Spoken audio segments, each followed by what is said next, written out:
Hello, everyone. Up next, we're going to be talking about the challenges of scaling engineering teams. You know, there's challenges of scaling software, but there's also challenges of scaling engineering teams. I know Amazon back in the day used to have their one pizza policy where a team could only be as big as that it should be able to be fed by one pizza. Coming from the Netherlands, I never understood that. You have one-person teams. What's going on here? Then going to Texas and accidentally ordering a whole pizza for myself, I found out you can actually have 100-people teams. That totally confused me. Anyway, I'm looking forward for a lot of clarity up here on stage. As you can see, we're going to have a fireside chat. Thomas Pumminger is the CPO and co-founder of WeAreDevelopers, and he is going to be interviewing the CTO of Stripe, David Singleton. So please give it up for our two amazing people. Up next, David and Thomas.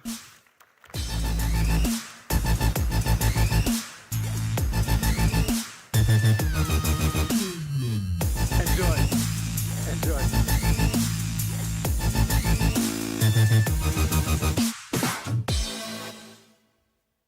So, David, first of all, thank you very much for joining us at the WeAreDevelopers World Congress. I was really looking forward to this talk with you, and we already had a little bit of a chat behind the stage. And thanks all of you for joining us. So what we want to talk about is a little bit about burdens of scale when you grow an engineering team, when the company gets bigger. What are the burdens and how can you overcome them? And I'm sure that we will hear some very interesting thoughts on that. So, but let's start at the beginning. So when Stripe started, they offered like a way to move money with code. That was basically in 2010-11 when it started. And it attracted a lot of businesses, tech-savvy businesses, technical founders who started their businesses. And how important was this developer-centric approach at the beginning for Stripe, and how important was it for the trajectory of Stripe? Yeah, well, first of all, thank you for the warm welcome. It's great to be back in Berlin. And yes, at Stripe, we really are a company of developers who got started building for developers, and building for developers remains super important to us today. So when we started the company, our co-founders, John and Patrick, they actually had a previous internet business. And when they sold that company, they were reflecting on what was particularly difficult about it. And when they started the company, they were actually expecting it would be hard to build physical hardware and deploy it in data centers, but they were able to use a service like AWS, so that wasn't actually the biggest challenge they ran into. The biggest challenge was actually getting started moving money online. They found there was a ton of paperwork that had to be done. They actually had to go and learn about a bunch of arcane rules, and they had to develop a relationship with a person at a bank in order to get access to the system. And they just thought there's got to be a better way. We really wanted to create a mechanism for folks who were starting companies or scaling companies to get started moving money as easily as data moves on the internet. So Stripe really started as the idea of instant onboarding. So you can sign up, you can integrate with an API that is well-designed, crafted, and well-documented so that you can actually start moving money in the world's financial systems on the same day. And that, at the time, so we're going back about a decade, was genuinely quite groundbreaking. And we found a lot of very early product market fit in our core, which is early stage and growth businesses starting in the US. Then fast forward to today, we've really scaled that out to serving very small businesses just getting started through to huge companies and enterprises globally, including companies like Amazon, for instance. But we still find that focusing on a great developer experience really matters, because all of us know we've got so much to do when we're building new products and businesses, and so we want to provide a lot of leverage so that you don't have to understand the vast complexities of the world's financial system and can actually just focus on building the thing that is unique to your company or your product.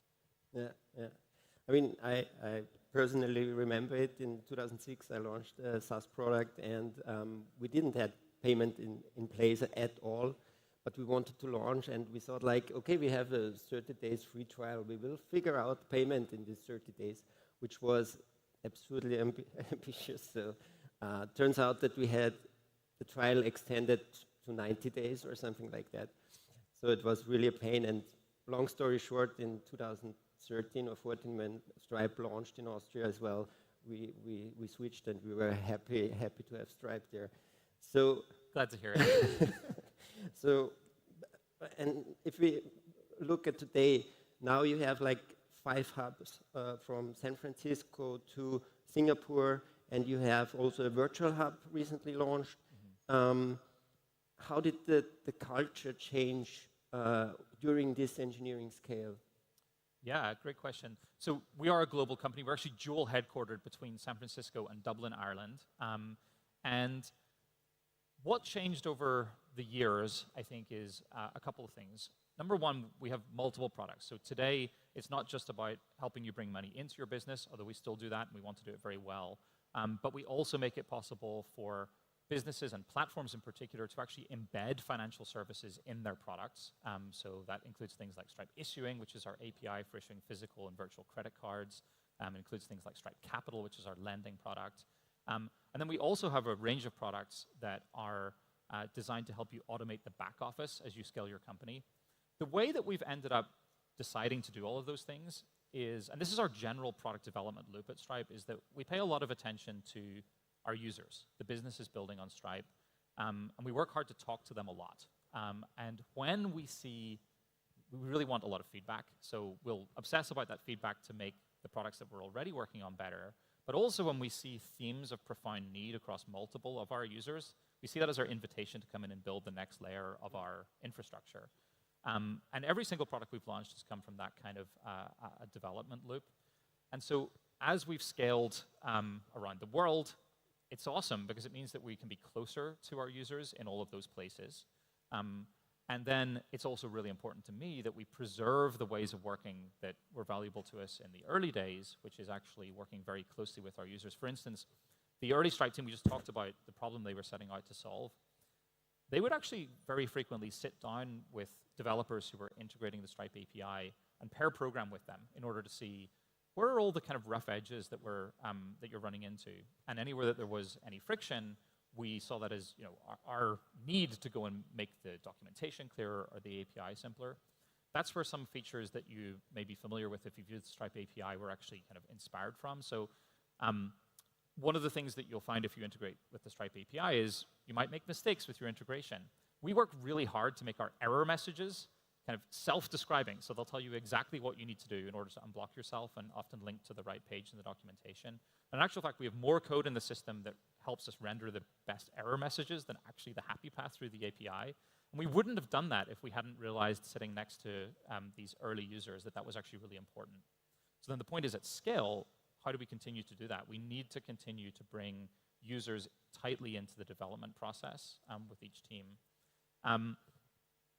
And the way that we have done that is to really focus on having a set of many small teams that can be as small as they can with a kind of clear focus that can then go deep with the right users.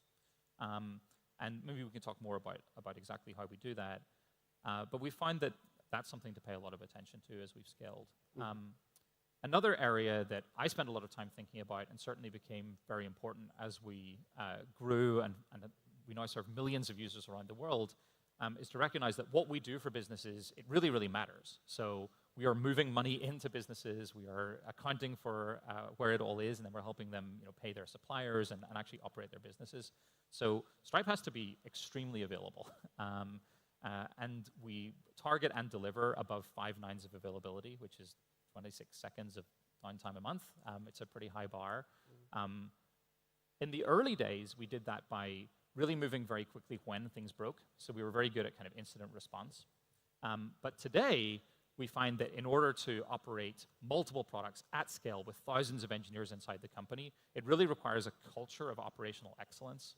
And what that means to me is not just being good at fixing things when they break, although that is important, but also actually designing our systems so that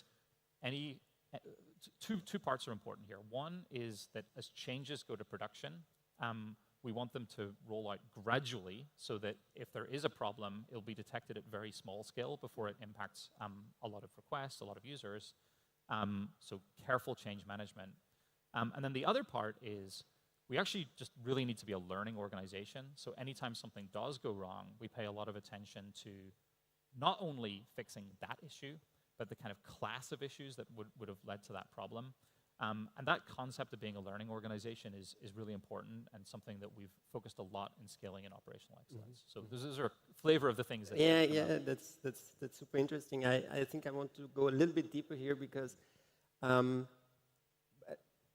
if you grow, the code base grows, and there is always this momentum, like refactoring versus new features, how to avoid to slow down when you become bigger. But how does this work? Like, how do you mitigate technical debt, and also you have a high availability because it's business critical, but you deploy to the API 10 times a day to the production. So how does this work? Can you elaborate a little bit about this? Yeah, absolutely.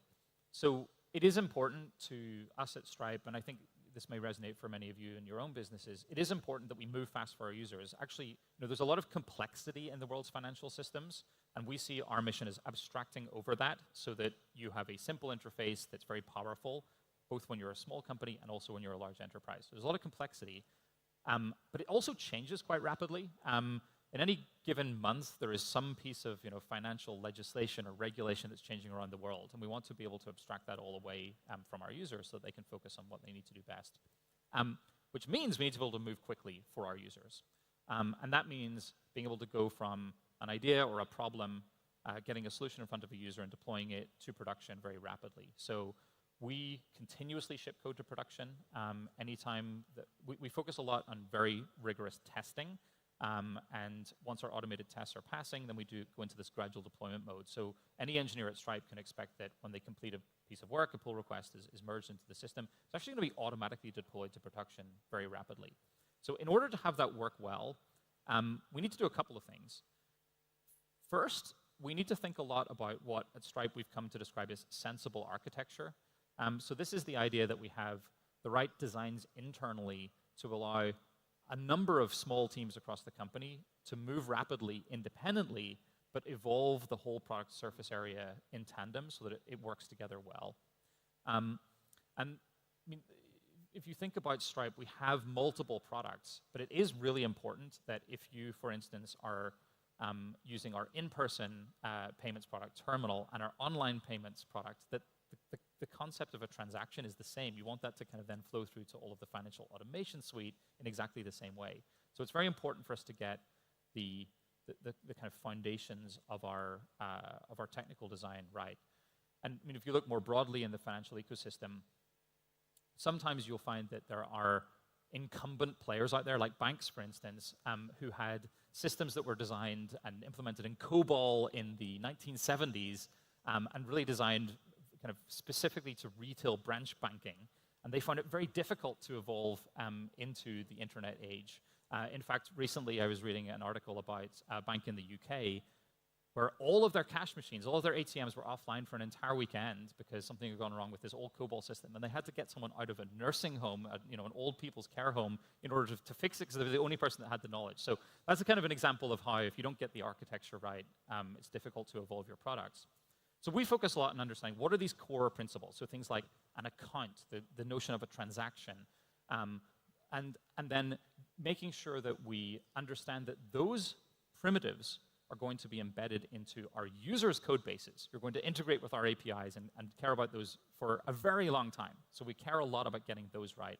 And then there are other parts of the product, perhaps the UI and the dashboard, where we can actually move much more quickly. So thinking carefully about those pace layers in our infrastructure and getting the sensible architecture right has been an important way that we deliver what you're describing. Okay, and for at this scale, you still have small teams that are working and can deploy stuff and can move fast here. What are the roles here? Because it feels like it's not just a developer who is writing code, but they are responsible for a lot of things. They also have to talk to users or to understand the problems. How do you solve that? Yeah, it's a great question.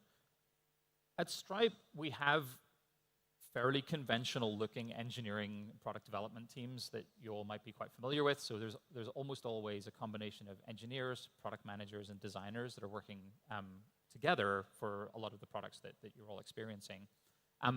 But we actually really strongly believe that everyone across that team should have a very strong sense of what our users need. And so at some point, pretty much everyone on the team should have talked to some of our users who are experiencing the problem they're solving for. So that includes engineers and engineering managers. They need to be able to talk to users quite often as well.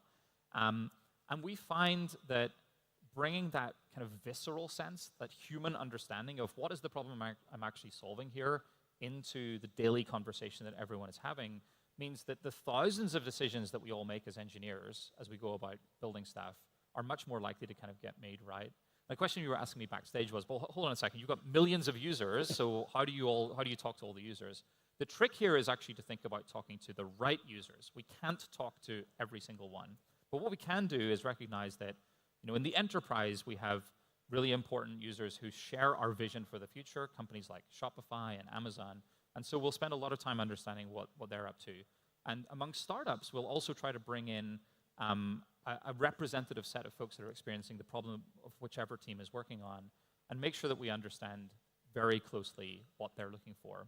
And then we also believe in, and this is how we actually work, getting early products in the hands of those users so that they can give us rapid feedback. So this is before it's launched. We will choose a small set of folks that really capture the need that we're trying to address most acutely, and then we'll try to operate a loop. We sometimes call it an OODA loop, which stands for observe, orient, decide, act. So you're in this loop where you're observing how they're experiencing code that you've written.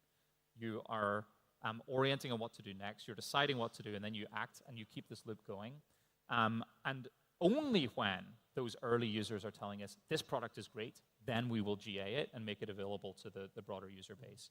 And that is obviously a way. It is inspired by how we worked in the early days, but it's how we work at scale to preserve that kind of through line.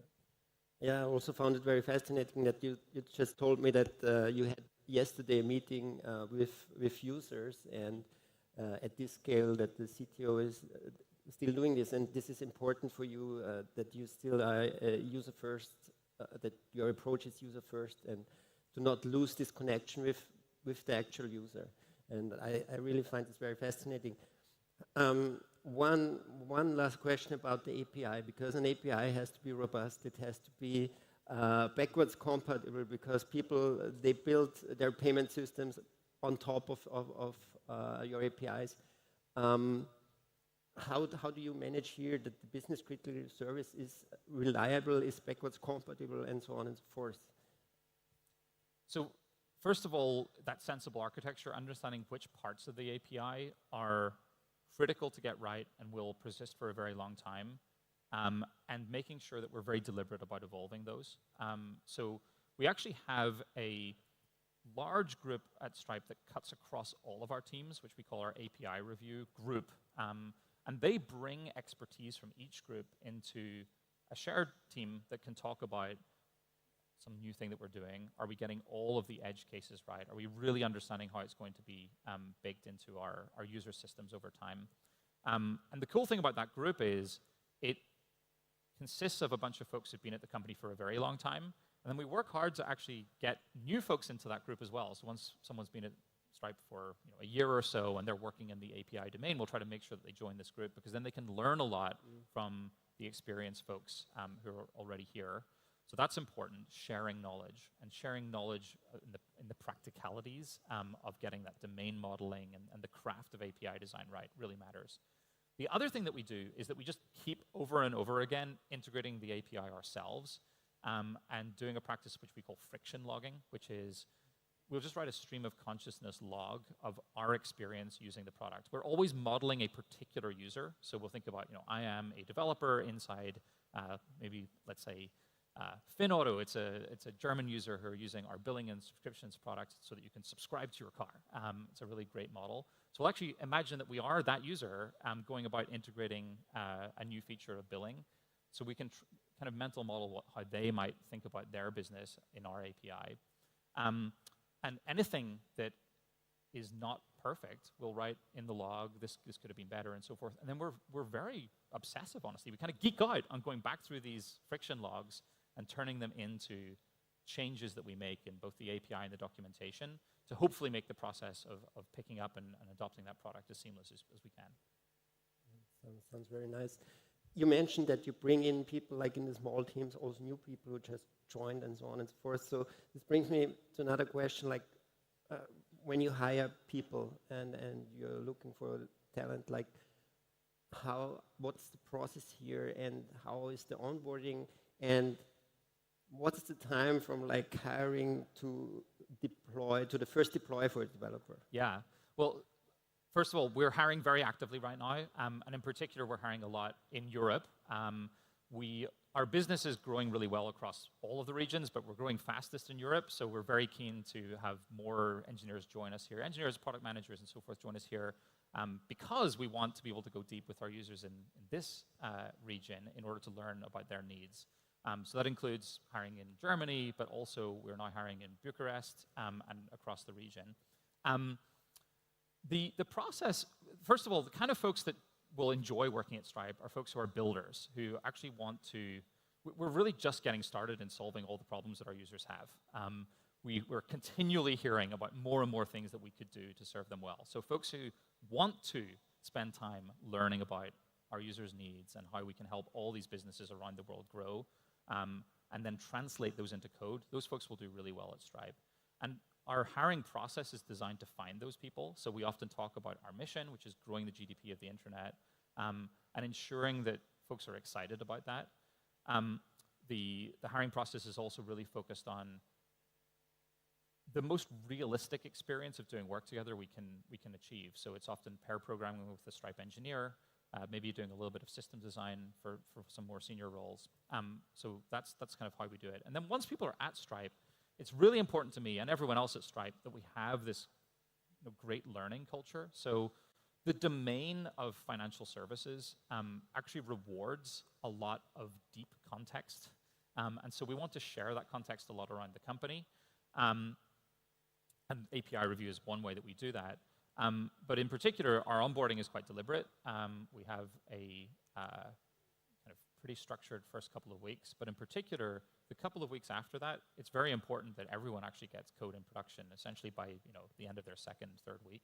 And so we'll always package up some small projects. As I said, anytime a PR is completed at Stripe, it's going to production right away. So it's very rare for an engineer to have been at Stripe more than a couple of weeks and not already have some code in production. And I love that, and we're working hard to preserve that as we grow, because I think it's very important to feel like the loop between making a change and seeing it live in the world in real people's hands is so short.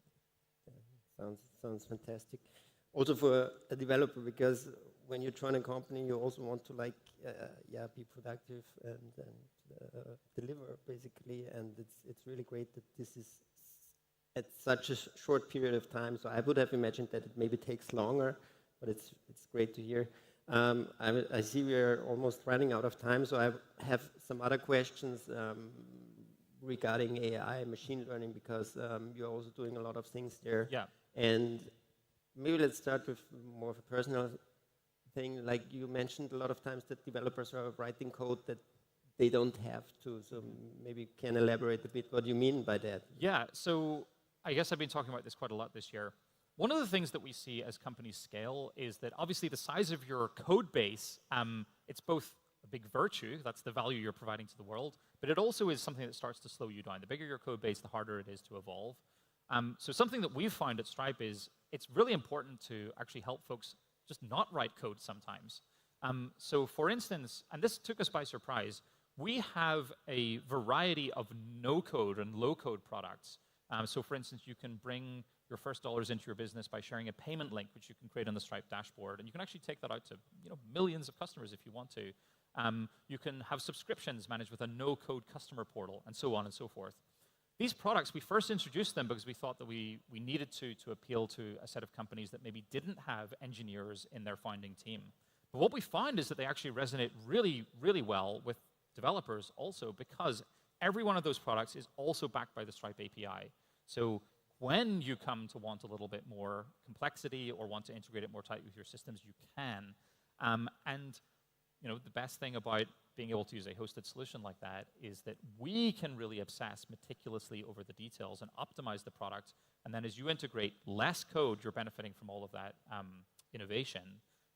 In particular, our hosted payment products, so this is our payment element and Stripe checkout, we actually find that compared to a regular checkout integration on the internet or a raw API integration with Stripe, we're actually able to deliver a 10.5% revenue uplift by doing smart things like just making the flow really frictionless, automatically resurfacing the payment method that this customer is most likely to use in this checkout.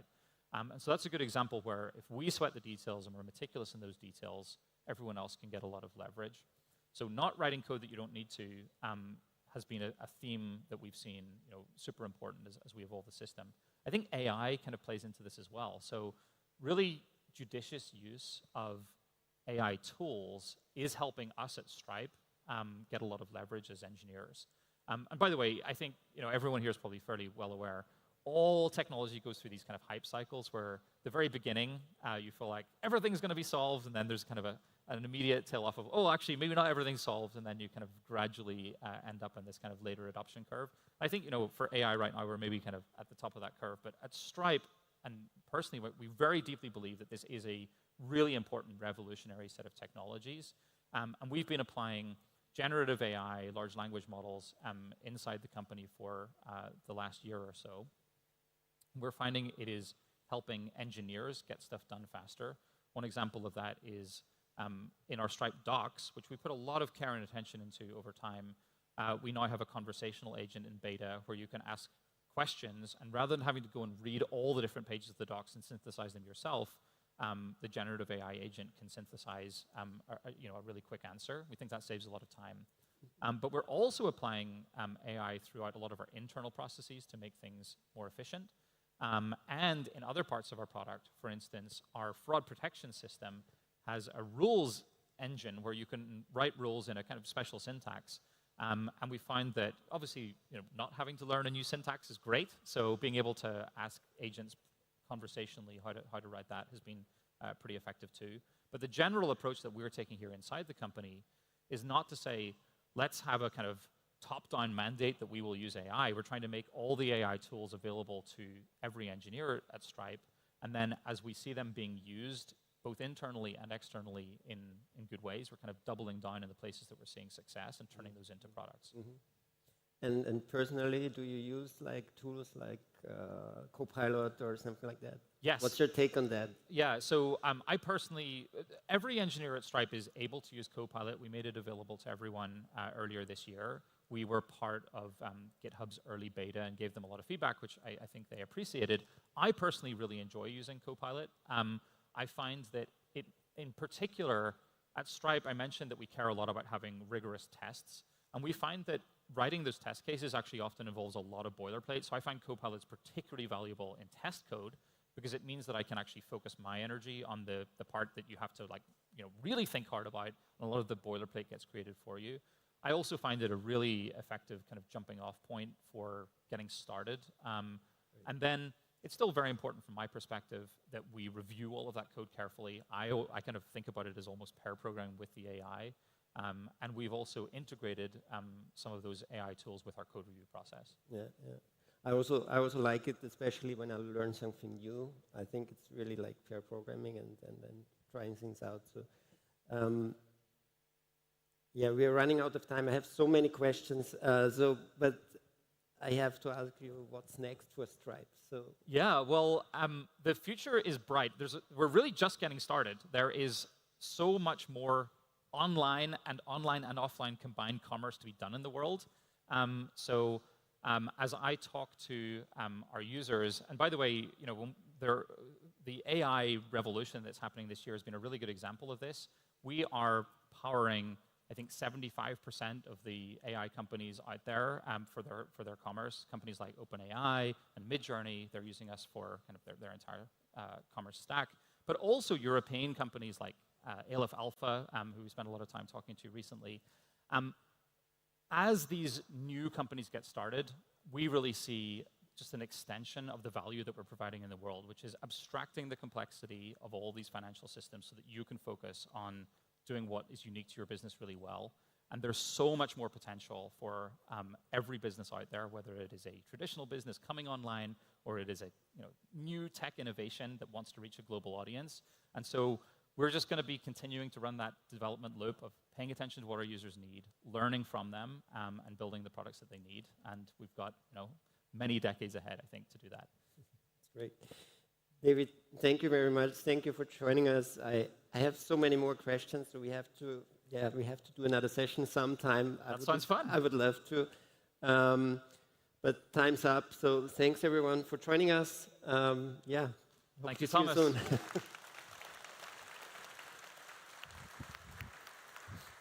That was really great. Thank you Thank you. both. Thank you both. Cheers.